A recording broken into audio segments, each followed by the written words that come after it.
Quero saudar a todos com a graça e a paz do Senhor Jesus. É um privilégio para nós, para mim, estar com vocês. Eu estava ainda falando com a minha esposa ao telefone hoje à tarde, dizendo o quanto o Senhor tem nos agraciado neste dia, para mim, para vocês, para os irmãos aqui da igreja. Desde quarta-feira o Senhor tem abençoado junto a essa conferência. De fato, já temos sentido, eu particularmente tenho sentido o quanto o Senhor tem falado e mexido também conosco, durante o dia, durante as preleções e tudo aquilo que nós ouvimos no dia de hoje. Para os irmãos que não estavam aqui, eu sou Kleber, minha esposa Beth, meus 3 filhos estão em casa. Nós chegamos numa viagem na semana passada, então por conta disso nós achamos melhor que eles ficassem em casa e eu viesse apenas, e isso nos proporcionou a bênção de trazer outras pessoas também, e vieram conosco alguns dos nossos colegas lá do CTMS. Eu gostaria que ficassem em pé mais uma vez, embora vocês já os viram durante o dia todo, mas como o pastor Alexandre me incumbiu de apresentá-los, eu vou fazer mais uma vez, tá certo? Então aqui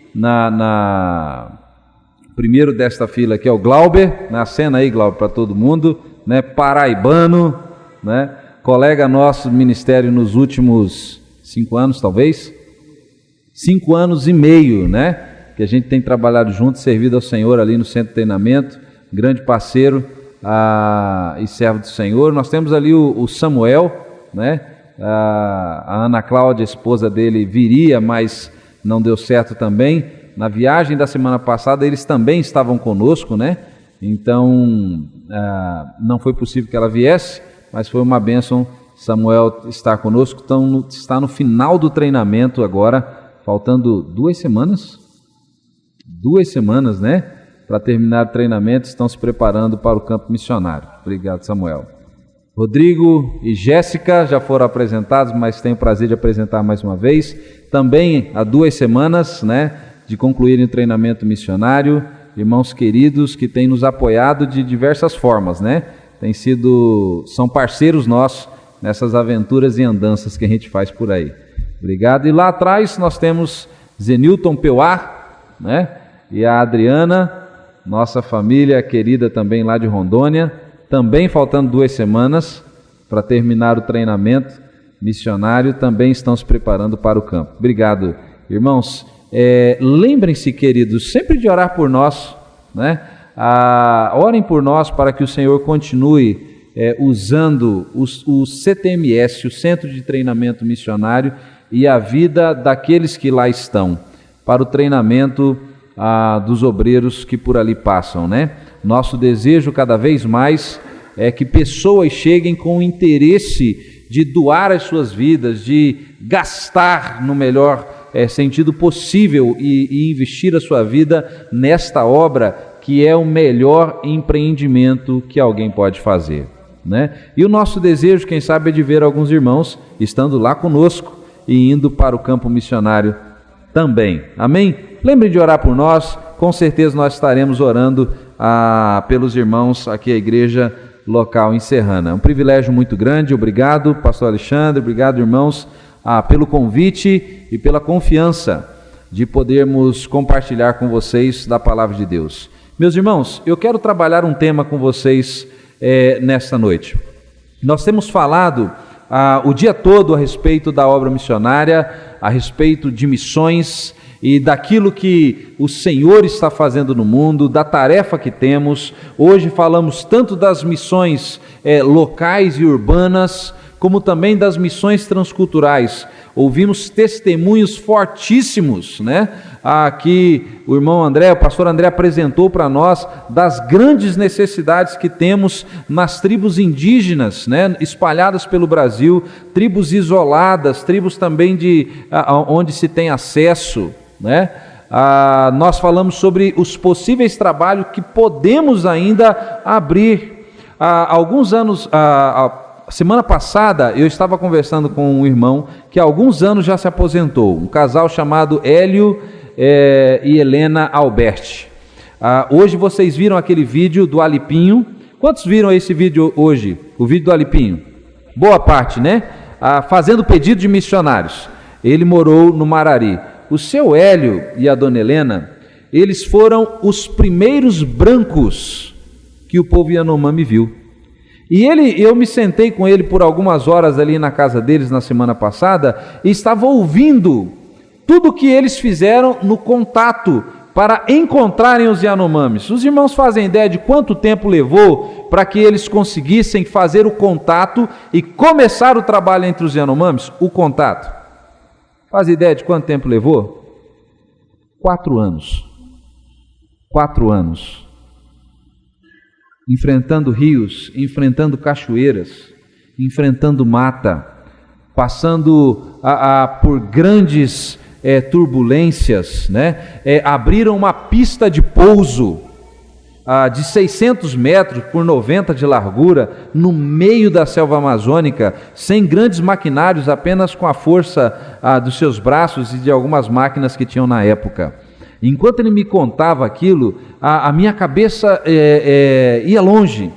E depois eu disse, irmão Hélio, muito obrigado, porque vocês fizeram um trabalho difícil. E hoje, eu fui lá no Yanomami, o pastor André vai também essa semana, e nós podemos chegar de avião, porque pessoas doaram as suas vidas para abrir aquele trabalho. E eu falei, irmão Hélio, que alegria saber que foi o irmão que abriu aquela pista, eu não sabia disso. Ele, sim, eu abria de lá, e do Caramari, fui eu também. Um outro trabalho, né? Do Caramari fui eu também, e do Riscariana, fui eu também. E aquele outro trabalho lá do Aracá, Yanomami Aracá, fui eu também. Pessoas vieram antes de nós e pagaram um alto preço. Hoje nós falamos sobre a compra de um helicóptero, para que tire você do seu local e leve exatamente onde você precisa estar. Hoje tem tecnologia, tem painel solar, hoje é possível ter Sky no lugar mais remoto do mundo, hoje é possível ter internet, é possível ter grandes facilidades, mas irmãos, sabe de uma coisa que nós podemos constatar? O número de missionários não tem aumentado. Apesar das facilidades, apesar de que hoje está muito mais fácil entrar e permanecer nesses lugares, o número de missionários não tem aumentado. Por isso eu gostaria de abordar com os irmãos nessa noite sobre os impedimentos no cumprimento da missão. Nós sabemos qual é a tarefa, nós sabemos qual é a ordenança, e hoje falamos de repetidas vezes e diversas formas, que pregar o Evangelho não é um capricho da igreja, que pregar o Evangelho não é uma conveniência, é uma ordenança deixada pelo próprio Senhor, é uma ordenança que Ele mesmo deixou. Nós somos os instrumentos da sua missão. Ele deseja que o mundo seja alcançado pelo seu Evangelho e confiou a nós, os seus embaixadores. E queridos irmãos, amada igreja, se nós sabemos dessa verdade, a pergunta é: por que não estamos indo? A pergunta é: por que nós não estamos nos envolvendo? O que é que tem prendido a nossa mente, o que é que tem prendido a nossa visão, que tem nos impedido de irmos para onde o Senhor deseja, que tem nos impedido de pregar o Evangelho dentro da nossa própria comunidade? O que é que tem feito com que a gente não perceba as necessidades à nossa volta? O que é que tem acontecido conosco, que tem nos cegado diante das grandes realidades do campo missionário? O que é que tem acontecido com a igreja, que foi hoje representada por uma noiva que está adormecida, diante das grandes necessidades à sua volta? O que tem nos impedido? E para isso eu gostaria de convidar os irmãos a abrirem comigo as suas Bíblias. Queiram se colocar em pé, por gentileza, para juntos fazermos a leitura da palavra de Deus no livro dos Números, lá no Antigo Testamento, no livro dos Números, Números, capítulo 32. As crianças, muito obrigado, irmãos. As crianças têm a liberdade até 0 a 6 anos. 0 a 6 anos têm a liberdade. Obrigado, pastor. Livro dos Números, capítulo 32. Nós vamos fazer a leitura do versículo 1 até o versículo 6. Diz o seguinte, a palavra de Deus: Os filhos de Ruben e os filhos de Gade tinham gado em muitíssima quantidade, e viram a terra de Jazer e a terra de Gileade, e eis que o lugar era lugar de gado. Vieram, pois, os filhos de Gade e os filhos de Ruben, e falaram a Moisés e ao sacerdote Eleazar, e aos príncipes da congregação, dizendo: Atarote, Dibom, Jazer, Ninra, Esbom, Eliale, Sebam, Nebo e Beom. A terra que o Senhor feriu diante da congregação de Israel é terra de gado. E os teus servos têm gado. Disseram mais: Se achamos mercê aos teus olhos, desce esta terra em possessão aos teus servos, e não nos faça passar o Jordão. Vamos orar, irmãos. Curva a sua cabeça mais uma vez. Bendito Deus e Pai, nós damos graças ao nome do Senhor nessa noite. Graças nós te damos, Pai, porque o Senhor se revelou a nós de forma tão especial pela Tua palavra. Nós damos graças ao Senhor por quem Tu és, pela Tua fidelidade, pela missão que o Senhor está empreendendo neste mundo, de salvar pessoas, de edificar a Sua igreja. Nós te louvamos por isso. E Pai, nós queremos te louvar por esta conferência, por toda a oportunidade que temos de, em torno da Tua palavra, entender qual é a Sua vontade para nossas vidas. E a Deus, nós queremos de forma especial pedir ao Senhor por esse momento que nós teremos agora de reflexão na Tua palavra. Ó Pai, nós sabemos que a Tua palavra é viva e é eficaz, e é ela quem irá operar através do trabalho, da operação do Teu Espírito, ó Deus, na vida de cada um de nós. Por isso nós queremos te pedir, ó Deus, que nos ajude a mantermos a nossa concentração, a nossa atenção neste momento. Ó Deus, não permita que as perturbações do amanhã, os problemas lá de fora, que as preocupações com essas vidas nos atrapalhem e interfiram na nossa concentração e na nossa atenção para aquilo que o Senhor deseja falar. E Pai, nosso pedido é que o Senhor ministre no coração de cada vida, de cada pessoa presente nessa noite. E nós sabemos que homem nenhum é capaz de fazer isso. Por isso o nosso pedido, Deus, é que se cale o homem, que não seja ouvida a intelectualidade e a erudição humana, mas que seja ouvida apenas a Tua voz, que sejamos apenas instrumentos nas Tuas mãos, para que sejamos edificados, encorajados e desafiados a caminhar com o Senhor e a obedecer o que o Senhor tem para nós. Nós te pedimos no nome bendito de Cristo Jesus. Amém. Os irmãos podem se assentar, por gentileza.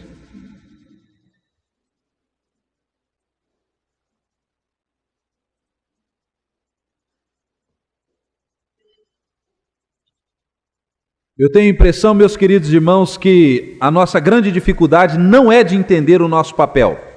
Não é de entender exatamente o papel da igreja, ou o papel de cada crente na missão ou na grande comissão, mas por algum motivo, muitos de nós ainda relutam em fazer parte daquilo que Deus está fazendo, ou de fazer parte no cumprimento do seu próprio chamamento, da sua própria vocação, de agir de acordo com as ordenanças que o Senhor nos deu. Por isso, à luz desse texto que nós acabamos de ler, eu quero que os irmãos pensem comigo sobre os impedimentos no cumprimento da missão. E esse texto que nós estamos lendo, texto do Antigo Testamento, ele narra uma história, onde nós temos aqui um recorte da história e trajetória do povo de Israel, que estavam seguindo pelo deserto a conquista de uma terra que Deus havia dado a eles. Se os irmãos se lembram bem da trajetória do povo de Israel, o povo de Israel era cativo, era escravo no Egito, e eles estavam sendo oprimidos, eles estavam escravizados, e também morrendo por causa dessa escravidão. E Deus uma vez chega a Moisés e diz: Moisés, o povo está clamando, está chorando, e o clamor do povo chegou até mim, e eu vou libertar esse povo. E eu vou libertar esse povo, e vou tirá-los do Egito, e vou levá-los para uma terra diferente. Eu vou levá-los para uma terra onde eles poderão viver melhor, onde eles poderão me servir, onde eu serei o provedor deles, onde eu estarei com eles para todo sempre. E Deus então fez essa promessa a Moisés, e através de Moisés, os irmãos conhecem a história, através de Moisés então, o povo de Israel começa a sair do Egito e a peregrinar no deserto até chegar à terra que Deus havia prometido. É exatamente nesse ponto da história onde nós estamos. O povo de Israel saiu do Egito, está caminhando pelo deserto, e eles chegaram até que enfim ao lugar que Deus havia prometido, a terra que Deus havia dado para ele. No entanto, nós vemos aqui no texto em que nós lemos, nós vimos aqui que havia os filhos de Ruben e os filhos de Gade, esse pedaço do povo de Israel, eles encontraram um problema para continuar caminhando. Diz aqui o texto que esse grupo tinha gado em muitíssima quantidade. Eles tinham bastante gado na sua possessão. E quando então eles chegam nessa terra, que ainda não era a terra que Deus havia prometido a eles, e quando eles chegam nessa terra de Jazer, está no versículo 1, e eles percebem que essa terra era um lugar de criar gado, eles começam a perceber, ora, o que a gente faz? A gente cria gado. E o que nós encontramos aqui nessa terra? Um lugar de se criar gado. Afinal de contas, nós estamos num excelente lugar. Afinal de contas, nós estamos num lugar propício para fazer aquilo que nós queremos. Então, por causa disso, eles então resolvem fazer um pedido, uma petição ao povo. Eu não sou criador de gado, nem criei muitos animais, tenho 2 cachorros lá em casa que a gente dá ração de vez em quando. Mas a gente não precisa ser criador de gado para saber que para criar um animal você precisa dar um ambiente adequado para ele. Não é verdade isso? Nós precisamos dar um ambiente adequado para que ele se reproduza, para que ele se alimente. É por isso que a gente cria porco no chiqueiro e o gado no pasto. Você não vai criar o gado dentro do chiqueiro e o porco solto no pasto. O pasto, então, o lugar, ele é justamente fundamental para que o gado continue sendo fortalecido, para que o gado cresça. Então, é um tanto óbvio eles olharam, olha, nós somos criadores de gado. Essa terra aqui é uma terra boa para se criar gado, vamos ficar aqui. E aí, então, eles mandam chamar a liderança do povo, eles mandam chamar Moisés também, toda a congregação, e eles querem fazer um pedido. Então eles convocam essa reunião, eles convocam esse grupo para fazer um pedido para Moisés, junto com o sacerdote e junto também com os outros líderes. Que pedido é esse? Versículo 5. Qual é o pedido que eles têm para fazer? Disseram mais, versículo 4, a terra que o Senhor feriu diante da congregação de Israel é terra de gado. E sabe, Moisés, você não vai acreditar, a gente cria gado. Essa terra aqui é a terra propícia para criar gado, e sabe de uma coisa? É o que a gente mais tem, é gado. Versículo 5, então eles fazem o pedido, se achamos mercê, se nós achamos misericórdia diante de vocês, nós temos um pedido a fazer. Nós não queremos mais sair dessa terra. Nós não queremos sair daqui. Se nós achamos mercê aos seus olhos, nos dê essa terra aqui por possessão. É essa terra que nós queremos. É essa terra a ideal para o nosso rebanho. Nós queremos esse lugar aqui. E eles complementam dizendo, e por favor, não nos façam passar o Jordão. O que tinha logo após o Jordão? A terra que o Senhor prometeu. Mas vamos pensar, irmãos, pensa comigo. Eles são criadores de gado, estão numa terra boa para se criar gado. Por que não permanecer lá? Qual é o problema aqui nessa história? Qual é o constrangimento aqui que eles precisam reunir toda a congregação? Eles poderiam ter ido falar apenas com Moisés, mas eles mandaram chamar os príncipes também das tribos, mandou chamar Moisés, mandou chamar também o sacerdote, e diante de todas essas autoridades políticas, líderes, e até mesmo o sacerdote, líder religioso, e diante de todos eles fazem esse pedido, rogando misericórdia. Olha, nós não queremos passar para lá, nós queremos ficar aqui. A minha pergunta para você: qual é o problema aqui nessa história? Eles são criadores de gado, estão numa terra boa para se criar gado. Onde é que está o problema aqui? Qual é o problema aqui? Como é? Não era onde Deus queria que ele estivesse. O problema não é que a terra era ruim. O problema não é que eles estavam passando necessidades desse lado do Jordão. O problema é que não era isso que Deus havia planejado para eles. O plano de Deus para a vida deles não era esse.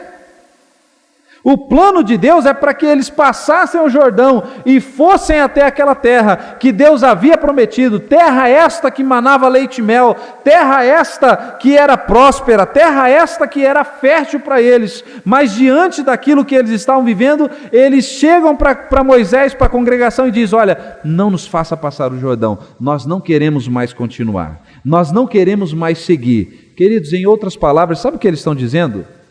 Nós não queremos o plano de Deus para nós.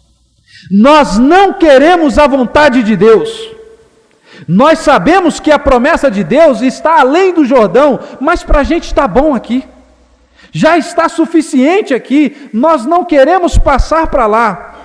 O que é que pode fazer, meus queridos irmãos, para pessoas que conhecem a Deus e que saibam a vontade de Deus? O que é que faz com os nossos corações, com a nossa mente, para que a gente se rebele contra aquilo que Deus planejou, contra a vontade que Deus deu para a sua igreja e simplesmente digamos: não, nós não queremos mais, a gente não quer sair daqui. Se nós encontramos misericórdia, nós não queremos mais sair daqui, não nos faça passar o Jordão, é aqui que nós queremos ficar. E eu gostaria de que nós pensássemos nisso, respondendo essa pergunta, e eu gostaria que você fizesse essa aplicação diante do seu coração e diante do Senhor, no seu coração e diante do Senhor. Quais são os motivos que me impedem de servir ao Senhor? O que é que tem me impedido de servir e obedecer ao Senhor?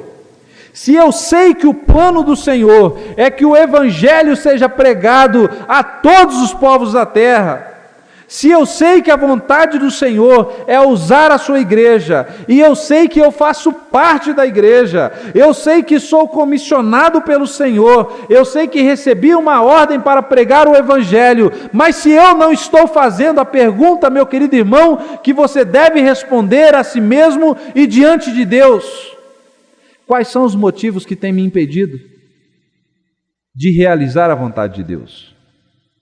Eu gostaria de apresentar alguns aqui esses da tribo de Ruben e da tribo de Gade estavam vivendo. O primeiro deles, sabe por que eles não queriam mais passar pelo Jordão, além do Jordão?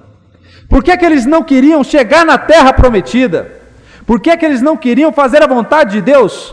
Porque eles se apaixonaram pelo deserto.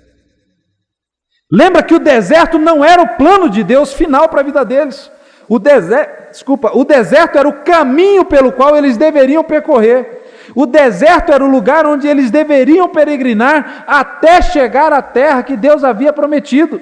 Mas eles chegam ali, próximos daquela terra, e eles começam a perceber que esse deserto não é tão ruim assim.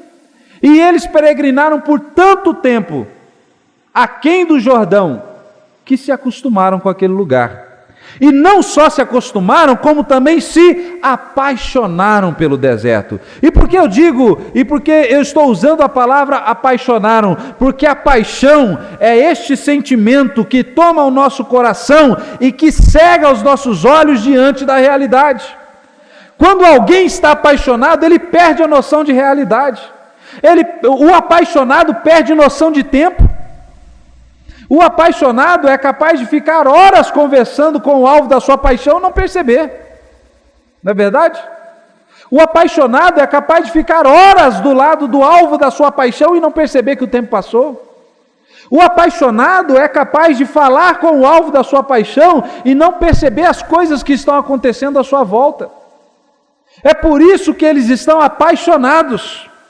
Porque eles não conseguem perceber a seriedade da decisão que eles estão tomando. Eles se apaixonaram pelo deserto. Eles começam a olhar para essa terra e começam a ver que ela tem coisas das quais podem suprir as suas necessidades. Eles encontraram ali prosperidade. Eles encontraram ali uma forma de frutificar, eles encontraram ali uma maneira de viver bem, de viver de uma forma regalada. Deus havia prometido a eles uma terra superior, uma terra muito melhor, uma terra para o povo de Israel, mas eles preferiam ficar aqui na região onde eles estavam. A terra onde eles estavam era boa, era uma terra boa, mas para os seus próprios interesses. A terra aquém do Jordão é uma terra boa, mas é uma terra boa para o meu próprio negócio. Era boa para o próprio comércio dele, mas não era esta a vontade de Deus. E o pedido deles mostram que eles estão apaixonados, mostram que eles estão encantados com a prosperidade que aquela terra estava oferecendo. E meus queridos irmãos, é bem provável que este seja um dos motivos que tem nos impedido de nos engajarmos na obra missionária. Quem sabe esse também é um dos motivos que tem nos impedido de cumprir a ordem do Senhor de levarmos o Evangelho. O fato de estarmos encantados demais com esse mundo, de estarmos apaixonados demais com as coisas que esse mundo oferece. Se nós olhamos para a palavra de Deus no Novo Testamento, vamos perceber que o apóstolo Paulo advertiu a igreja dos Filipenses nesses mesmos moldes. Paulo, quando está falando aos Filipenses, no capítulo 3, ele está advertindo os crentes filipenses sobre os falsos mestres, aquele que ele chama de cães, aqueles que pervertem a igreja, e ele diz o seguinte sobre esses falsos mestres, ele diz o seguinte: olha só, vocês devem tomar cuidado com aqueles que são inimigos da cruz de Cristo.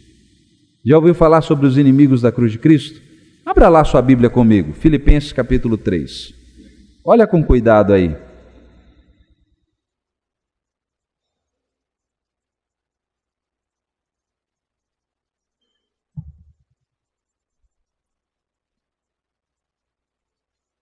Filipenses capítulo 3,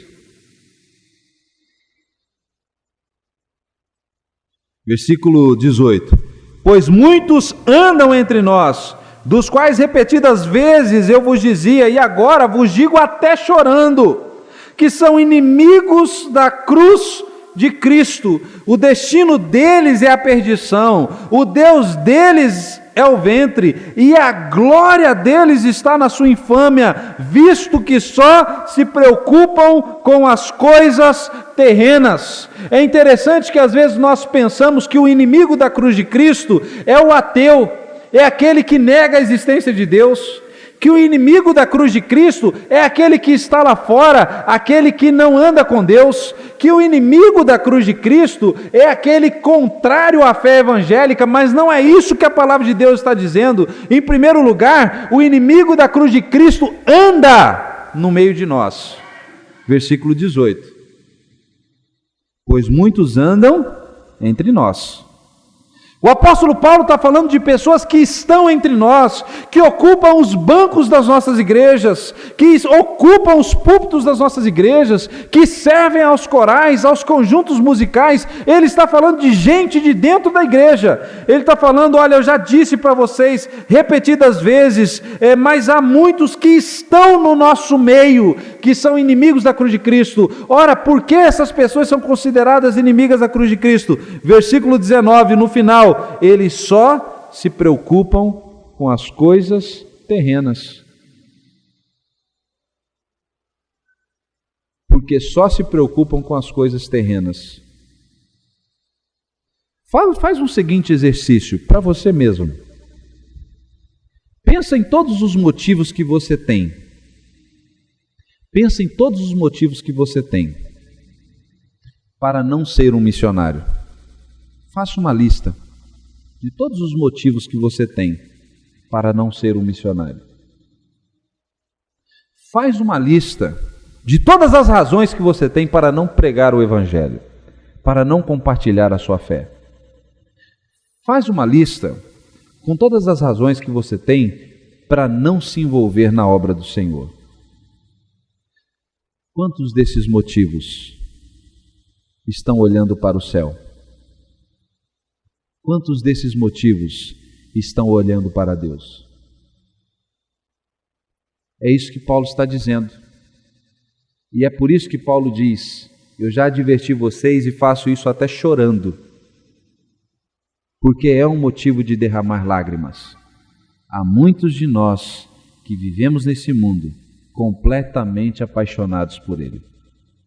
Completamente apaixonado por aquilo que esse mundo pode oferecer, completamente apaixonado com a prosperidade que o mundo vai oferecer. E quando a gente pensa na possibilidade de servir a Deus em outro lugar, de servir a Deus além do Jordão, de ultrapassar rios, de ultrapassar matas, de ir enfrentar as batalhas que Deus nos deu, mas que é a vontade dele, isso nos parece um absurdo. Essas pessoas aqui são muito semelhantes a nós, meus irmãos, porque eles se deixaram levar pelo deserto, eles se apaixonaram, eles perderam a visão da realidade, eles perderam a visão da necessidade à sua volta, se apaixonaram pelo deserto. E quem sabe esse é um dos motivos pelos quais a igreja tem dormido, a igreja anda sonolenta, porque talvez está se preocupando demais com as coisas dessa terra, se preocupando demais com a prosperidade que pode ser alcançada aqui, se preocupando demais com o nosso gado, se preocupando demais com as coisas que nós temos aqui. Mas eu quero apresentar a vocês um segundo motivo. Eles se apaixonaram pelo deserto. Em segundo lugar, eles estavam desistindo da caminhada, eles estavam desistindo do projeto de Deus, porque eles foram presos pela comodidade. Presos pela comodidade. Eles começaram a olhar a missão que ainda tinham. Eles começaram a olhar o que é que aconteceria logo após eles atravessarem o Jordão. E quando eles olham para essa necessidade, para aquilo que viria lá logo à frente, e eles olham para onde eles estão aqui, e eles percebem que estar desse lado é muito mais cômodo, é muito mais favorável, é muito mais confortável para nós estarmos aqui, é muito mais seguro permanecer aqui do que ir para lá. O Senhor deu a terra a eles, a terra prometida, mas o Senhor falou que eles iriam conquistar essa terra. Eles sabiam que logo após que eles atravessassem o Jordão, eles teriam de pegar as suas espadas e partir para a guerra. Eles sabiam que uma vez que eles atravessassem o Jordão, eles teriam que entrar numa guerra, eles teriam que trabalhar, eles teriam que suar, eles teriam que correr risco da sua própria vida, eles teriam que abrir mão da sua segurança. Era muito mais confortável ficar.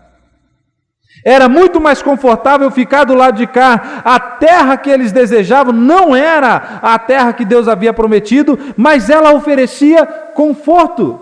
Se você nota o que é que eles dizem aqui no início do versículo, no final, deixe-me ver aqui, versículo 2, eles chamaram o sacerdote Eleazar, os príncipes da congregação, versículo 4, perdão. A terra que o Senhor feriu diante da congregação de Israel é terra de gado. Sabe o que é que eles estão dizendo aqui? A terra onde eles estão era uma terra que não precisava mais ser conquistada. A terra onde eles estavam não precisaria mais de luta. Não preciso mais me esforçar. Eu posso só deixar o meu rebanho aqui, eu posso construir a minha casa, eu vou me prosperar ainda mais se eu continuar aqui. Permanecer na terra garantiria um futuro para os seus filhos, porque eles dizem aqui que eles desejam ter essa terra por possessão, e a possessão traz a ideia de não apenas para eles, mas também para os seus herdeiros e para as futuras gerações, como herança para nós e para os nossos filhos. Eles dizem na continuidade do capítulo, eles estão olhando para a vida deles, para a família deles, para as próximas gerações e dizendo: aqui é o melhor lugar. Aqui é o melhor lugar para eu garantir o futuro para os meus filhos. Aqui é o lugar onde eu vou conseguir acumular riqueza suficiente para que a minha próxima geração, para que a minha posteridade tenha recursos a mais. Permanecer na terra era muito mais fácil porque ela já havia sido conquistada, ela não demandava esforço. Permanecer na terra seria muito mais seguro porque não haveria guerra. Conforto. Meus irmãos, esse é um ponto que tem também nos afastado do propósito de Deus. É muito mais confortável não se envolver. É verdade que a obra missionária é uma obra linda, é uma obra especial e é um empreendimento fantástico. Quem almeja o episcopado, almeja uma excelente obra. Servir ao Senhor é algo excelente. Não há nada no mundo que se compare servir ao Senhor. Mas é verdade também que servir ao Senhor requer de nós renúncia, requer de nós sacrifício, requer que muitas vezes a gente abra a mão da nossa própria prosperidade. Servir ao Senhor requer sim que muitas vezes a gente abra a mão da nossa própria segurança. Servir ao Senhor significa muitas vezes abrir mão do nosso futuro. Servir ao Senhor muitas vezes significa sim nos sacrificarmos ao Senhor. E talvez seja por isso que nós não queremos isso para nós. Porque não é confortável. Eles desejavam ficar nessa terra. Muitas dessas razões, meus queridos irmãos, são encontradas também em nós e no nosso próprio coração. Não pense que essa é uma coisa de outras pessoas. Quantas vezes eu me encontro também, mesmo no serviço do Senhor, mesmo no ministério, quantas vezes eu me encontro preferindo conforto, pensando duas vezes se devo fazer algo ou não, porque é mais confortável, porque é menos cansativo, porque não vai me dar tanto trabalho, porque vai ser mais rápido o caminho. Nós, se queremos agradar a Deus, se queremos cumprir a ordem que Deus deu para nós, precisamos abrir mão desse conforto. Precisamos renunciar esse conforto. Era isso que eu estava aprendendo. Eles foram presos pela comodidade. Eles não precisavam se esforçar, eles não precisavam conquistar aquela terra, eles não precisavam ir à luta, eles não precisavam fazer nada, porque a terra, como eles mesmos dizem no versículo 4, essa terra já é uma terra que Deus já desbaratou todo mundo, é uma terra com a qual Deus já feriu diante de nós. Por que é que a gente vai para além do Jordão? Sabendo que se a gente for para lá, a gente corre o risco na nossa própria vida. E talvez seja isso que nós não entendemos ainda. Queridos, a nossa vida não nos pertence. Ela pertence ao Senhor. É um engano pensar que você tem o controle de sua vida. É um engano pensar que é mais seguro ficar aqui. É um engano pensar que não se envolver na obra do Senhor é sinônimo de segurança, é sinônimo de prosperidade. É um engano pensar, porque o mesmo Deus que sustenta você aqui é o mesmo Deus que sustenta o missionário. O mesmo Deus que te dá segurança no trânsito é o mesmo Deus que dá segurança no barco. O mesmo Deus que te leva e te traz no trabalho todos os dias é o mesmo Deus que protege os aviões. E o mesmo Deus que permite a doença lá é o mesmo Deus que permite a doença aqui. O mesmo Deus que às vezes permite tragédias lá é o mesmo Deus que permite acidente aqui.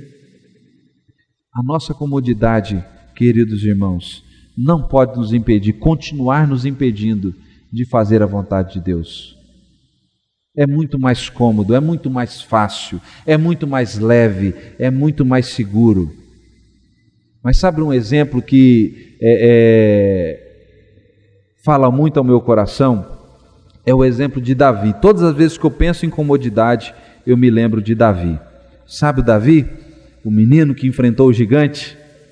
Sabe a história de quando ele se ofereceu para lutar contra um gigante muito maior que ele, muito mais experiente que ele? E aí ele chega diante do rei e diz: não, eu vou lá, vou enfrentar, vou resolver o problema, pode ficar tranquilo que eu vou resolver tudo isso aí, né? E aí o rei diz para ele: então, você não pode fazer isso, porque ele é experiente, guerreiro experiente desde a infância, você é só um menino. E então Davi diz a eles: não, Deus já me livrou outras vezes, Ele vai me livrar de novo. E quando o rei percebe que aquele menino está com uma ousadia tal, e que ele está decidido a enfrentar, e que o povo de Israel não tinha outra solução, ele consente. Não, tudo bem, então vai, mas coloca a minha armadura. E aí Davi veste a armadura de Saul. Ele coloca todo aquele aparato que era um aparato de um rei. E se uma coisa que a armadura serve é para nos deixar seguro. Mas o que aconteceu logo depois que Davi vestiu aquela armadura? Ele testou e não podia andar. Ele não conseguia andar. Estava seguro, mas imóvel. Estava seguro, mas inoperante. Irmãos, às vezes o nosso desejo por segurança nos impede de nos mover. O nosso desejo de garantir o nosso futuro, de ter a profissão estável, de ter a vida financeira estável, de garantir um futuro para os meus filhos, de garantir uma boa aposentadoria, de garantir que as coisas... nós precisamos entender que isso é a maior ilusão que nós podemos crer, porque não há garantias nesse mundo. Não há garantia de que nós, de fato, teremos aquilo que nós esperamos. Nós fazemos isso quando nós estamos com os olhos voltados apenas para a nossa comodidade. E às vezes a nossa comodidade nos cega de tal forma que nós já nos tornamos inoperantes, nós já nos tornamos imóveis e não percebemos. O que é que Davi faz logo em seguida quando ele percebe que não pode andar? Ele percebe: para lutar contra esse gigante, não dá para ser com essa armadura, porque eu não sei andar com ela, eu não consigo andar com ela, eu estou seguro, mas estou imóvel. Então Davi, ele tira toda essa armadura de diante dele. O que ele tirou de si mesmo? A segurança. Ele tirou a segurança, ele tirou a suposta garantia e foi enfrentar o gigante. Talvez falte essa ousadia em nós, servos do Senhor, de abrirmos mão da nossa comodidade para servir ao Senhor. Continuando no nosso texto, irmãos, e para nós caminharmos para o fim. Impedimentos no cumprimento da missão. O primeiro deles que nós vimos aqui, a exemplo desse povo, é que a paixão pelo deserto, a paixão por esse mundo pode nos impedir de fazer a vontade de Deus. Em segundo lugar, eles foram presos pela comodidade, e o nosso conforto, a nossa zona de conforto, a nossa zona de estabilidade, os nossos projetos de vida e os nossos anseios para o futuro podem nos impedir também de fazer a vontade de Deus. E em terceiro lugar, eles não estavam seguindo, porque eles perderam a noção de família. Eles perderam a noção de família. Como assim perderam a noção de família? Conquistar a terra prometida, conquistar essa terra que Deus havia dado para eles, era cumprir a missão que Deus deu para o povo. Deus não prometeu essa terra para alguns dessa tribo, Deus não prometeu essa terra para os de Ruben ou para os de Gade, mas Deus prometeu essa terra para todo o povo. Mas essas duas tribos estavam não só escolhendo um lugar que era mais confortável, um lugar que era mais seguro, um lugar que era mais próspero, mas eles estavam com isso também abandonando os seus irmãos. Eles estavam abandonando os seus familiares para morrerem na batalha. Eles estavam abandonando o restante do povo na batalha que eles iriam enfrentar. Eles não se importavam se os outros teriam de se esforçar ou não. Eles não estavam se importando se os outros teriam de brigar ou não, se os outros teriam de pegar a espada ou não, porque no momento eles estavam pensando apenas em si mesmos. Veja que como Moisés responde para eles no versículo 6. Porém Moisés disse a eles, aos filhos de Gade e aos filhos de Rúben, e é tão interessante, meus queridos irmãos, a sabedoria que Deus dá a Moisés para responder, porque Moisés responde com uma pergunta, mas ele responde com uma pergunta que vai no fundo da alma dessas pessoas. Ele faz a seguinte pergunta, quando eles dizem, olha, nós não queremos mais passar o Jordão, nós não queremos mais continuar com vocês, nós não queremos mais seguir com o plano de Deus, tá bom para a gente aqui, já andamos o suficiente, aqui é o melhor lugar para nós. E Moisés diz o seguinte, tá certo, deixa eu ver se eu entendi, os seus irmãos vão para a guerra e vocês vão ficar aqui, é isso.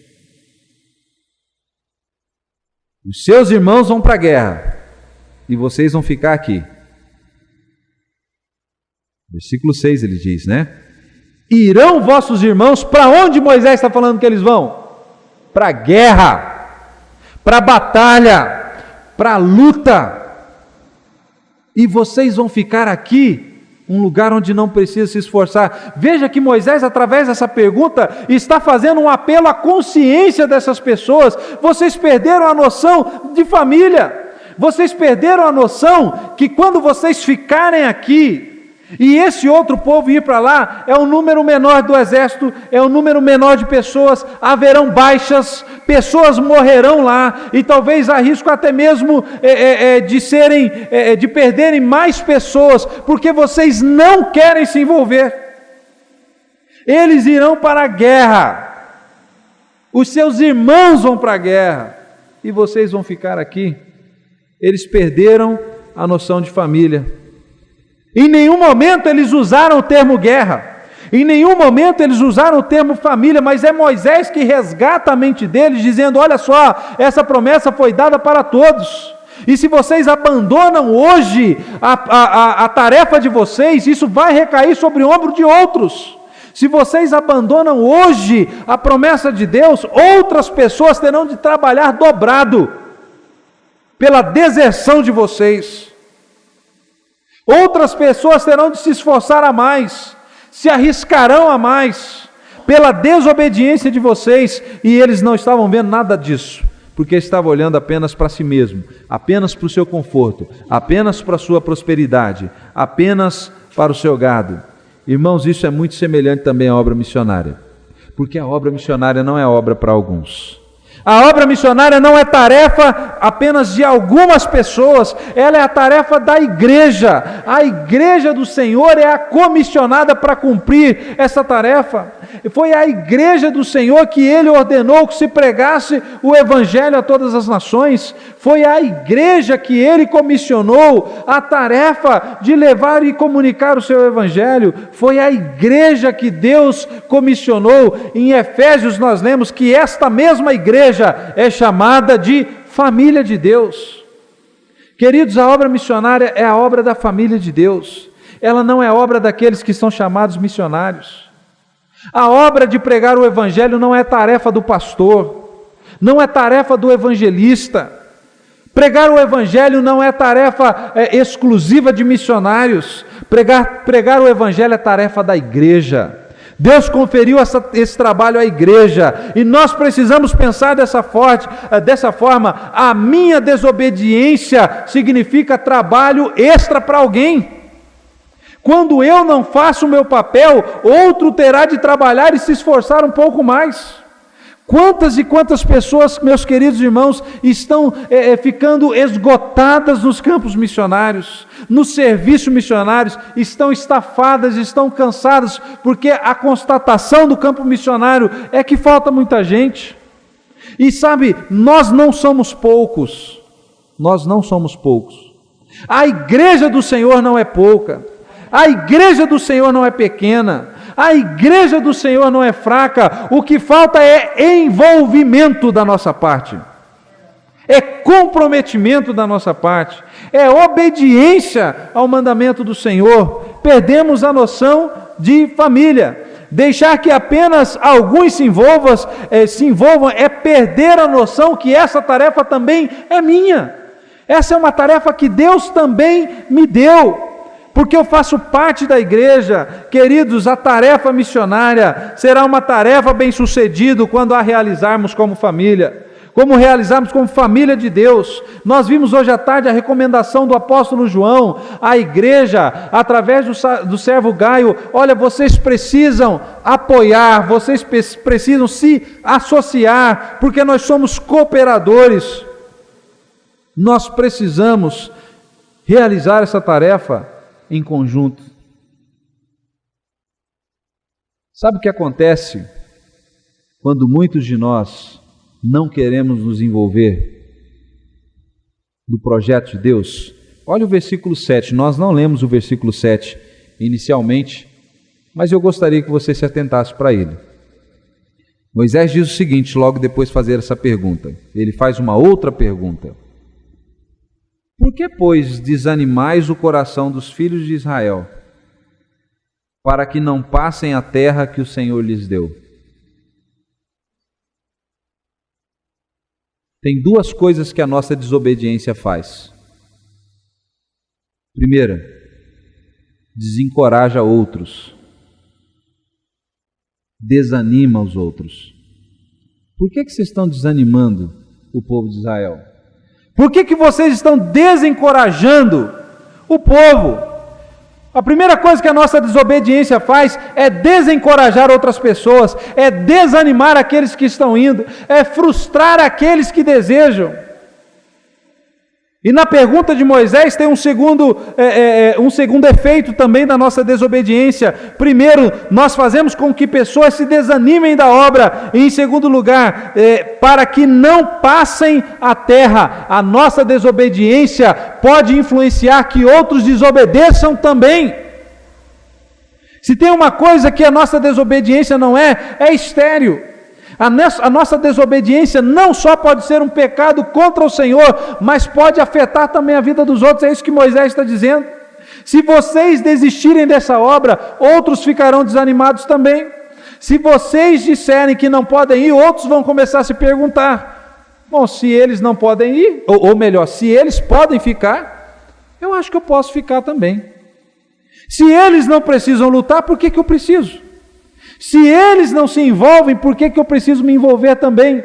E é por isso que Moisés está chamando a atenção dessa tribo, então, chamando a atenção dessas pessoas para eles entenderem que precisam ir juntos nesse campo de batalha, que esta é uma tarefa que Deus deu para todos. Sabe, meus queridos, nós não vamos ler todo o capítulo 32 de Números, mas eu gostaria de incentivar a você a fazer isso na sua casa, a continuar e ler a continuidade dessa história. Mas graças a Deus, essa é uma história de final feliz. Porque depois que eles ouviram isso de Moisés, depois que eles perceberam que eles estavam olhando demais para a comodidade deles, olhando demais para a prosperidade deles, e que eles se esqueceram de que outras pessoas estariam se esforçando a mais, que outras pessoas talvez até morreriam por causa da sua deserção. Eles decidiram: então nós vamos para a guerra, então nós vamos para a batalha. Eles mudaram de opinião, eles mudaram de estratégia, eles mudaram a sua decisão e voltaram para aquilo que era o plano inicial de Deus. Meus queridos irmãos, a minha oração e o desejo do meu coração é que o Senhor fale conosco e fale a sua vida de tal forma que você tome a decisão de mudar, que você tome a decisão de fazer diferente, de se engajar. E talvez um desses motivos, talvez esses motivos sejam um dos que estão ocupando o seu coração. E talvez os 3 ou mais motivos estão ocupando seu coração. Talvez o desejo de ser próspero demais nesse mundo. Talvez o desejo de cuidar do seu gado, de cuidar do seu negócio. Talvez o desejo de ter uma vida segura, uma vida supostamente garantida, um futuro melhor para você e para a sua próxima geração. Talvez por acreditar que essa não é uma tarefa sua, por acreditar que essa não é uma tarefa que você deva se envolver. Mas tome a decisão no Senhor de obedecê-lo, porque a vontade dele e o plano dele inclui a você também, se você é um filho de Deus. No ano passado, eu fui pregar numa conferência no estado de Rondônia, uma cidade do interior. E eu desci em Porto Velho, um irmão foi me buscar no aeroporto, e a gente viajou ali umas 2 horas mais ou menos até chegar nessa cidade, e ali a gente foi conversando bastante. Eu não conhecia ninguém daquela igreja, também não conhecia aquele irmão, então a gente estava nos conhecendo, a gente estava conversando, um irmão muito agradável, muito joia, e estava sendo uma comunhão muito gostosa. E no meio da conversa, a gente conversou sobre quase tudo, mas quando a gente estava se aproximando da cidade, ele começou a falar um pouco mais da igreja, da conferência, de coisas assim. E aí, numa certa altura, talvez eu não estava percebendo onde ele queria chegar, mas numa certa altura ele me disse o seguinte: irmão, você pode fazer do jeito que você quiser e você pode falar o que você está preparado para falar, o que Deus disse a você. Eu só queria te dar um toque. E eu na hora, já pensei, já olhei para minha roupa, olhei para os lados, o que está faltando aqui, né? Ele queria te dar um toque. Falei, pois não, pode falar. Ele disse o seguinte: olha, não fala de índio aqui não. Não fala de índio na nossa igreja não. Eu sei que você trabalha com novas tribos, né? Fala de índio não. Eu falei, por quê? Ele falou, porque a maioria da nossa igreja é fazendeiro. E os fazendeiros não se dão bem com índios. A maioria dos irmãos da nossa igreja são fazendeiros aqui da região. Tem terras, são criadores de gado. E há muito conflito entre os índios e eles. Teve um irmão, um tempo atrás, que veio aqui e falou sobre índio. Nunca mais foi convidado. Teve um outro que veio aqui e eu dei esse toque para ele e ele não falou. O pessoal ama ele. Ele falou, mas o irmão que sabe. Falei, obrigado.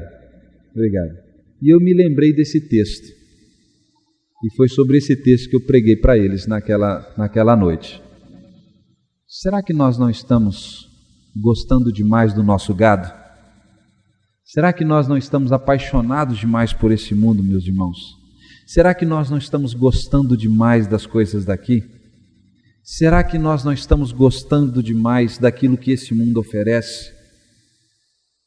Será que a paixão por este mundo não comprometeu a nossa visão de enxergar a tarefa que Deus nos deu para fazer, aquilo que Deus nos deu para cumprir, a missão que Ele nos deu para realizar, mas que em nome de Jesus e pelo poder do Espírito Santo, que haja transformação nas nossas vidas, a começar em mim, que eu esteja cada vez mais olhando para o Senhor e amando ao Senhor, que me esqueça desse deserto que nós vivemos. Nós estamos aqui de forma passageira. Não deveríamos estar cativados pelas coisas daqui, não deveríamos estar preocupados demais com o nosso gado, com a nossa comodidade, com as coisas desse mundo, mas sim em cumprir a tarefa que Deus nos deixou para cumprir. E que nesta noite, ou que nessas conferências, essa seja a decisão do seu coração diante do Senhor. Pai, talvez eu esteja me esquecendo da missão que o Senhor me deu. Talvez eu estou gostando demais desse mundo, ou talvez eu estou tão confortável que eu não tenho nem coragem de sair do meu lugar. Eu não consigo nem me imaginar num campo missionário. Mas toma o meu coração, trabalha na minha vida, porque eu quero fazer a vontade do Senhor. Deus, não permita que a minha desobediência desanime a outros. Não permita que a minha desobediência desanime os missionários que estão no campo e se sentem abandonados pelas igrejas que os esqueceram. Deus, não permita que a minha desobediência incentive outros a desobedecerem também. Me ajude a ter coragem para colocar a mão na espada, atravessar o rio e levar o Evangelho onde o Senhor enviar. Essa é a oração que podemos fazer na noite de hoje. Colocando as nossas vidas diante do Senhor, para que não haja impedimentos para aquilo que Ele deseja fazer na sua vida. Seja aqui, seja na sua Jerusalém, seja em qualquer lugar onde Deus queira o levar, mas não troque a vontade de Deus. Não abandone a vontade de Deus por aquilo que esse mundo está te oferecendo.